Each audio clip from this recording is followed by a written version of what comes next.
বাবু তাড়াতাড়ি কর, তোর ইন্টারভিউর সময় হয়ে যাচ্ছে।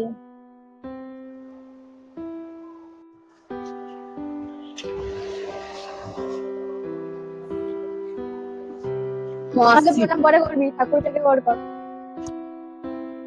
দুগ্গা দুগ্গা সাবধানে যাস।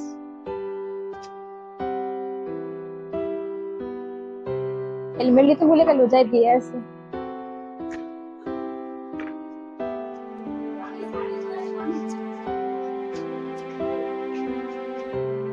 শোনো, বলছি তুমি গিয়ে তাড়াতাড়ি বাবার ওষুধটা নিয়ে চলে আসো। বাবার শরীরটা তো খুব খারাপ। ঠিক আছে, আমি যাচ্ছি। হ্যাঁ।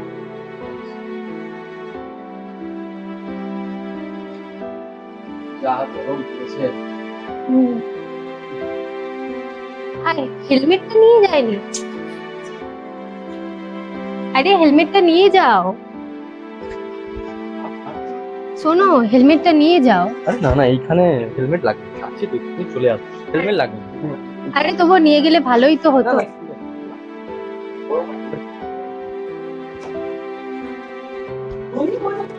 আছে।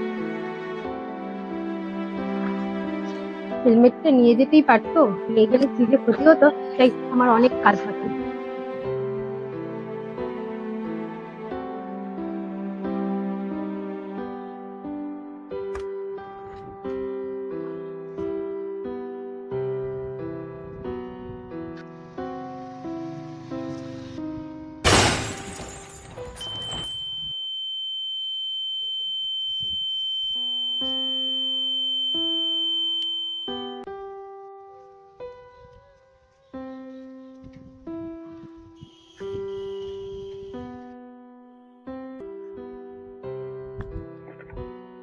আজ দুজন ব্যক্তি বাড়ি থেকে বেরিয়েছিলেন, একজন নিজের ভবিষ্যৎ গড়ার জন্য আর একজন নিজের পরিবারের কাউকে বাঁচানোর জন্য।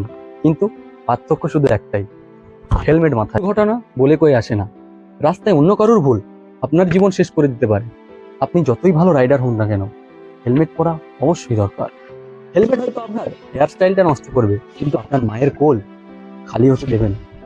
পুলিশের ভয়ে নয়, পুলিশের হাত থেকে বাঁচার জন্য নয়, নিজের সুরক্ষার জন্য, নিজেকে বাঁচানোর জন্য, নিজেকে সুরক্ষিত রাখার জন্য অবশ্যই হেলমেট পরুন। আপনার একটা সিদ্ধান্ত আপনার জীবন যেমন বাঁচাতে পারে অন্য কারো জীবন। তাই রাস্তায় বেরোলে নিজে অবশ্যই হেলমেট পরতে একদম ভুলবেন না, এবং আপনার সঙ্গীকেও হেলমেট পরা। ধন্যবাদ। ফিরবো আবার কোনো এক ভিডিও নিয়ে।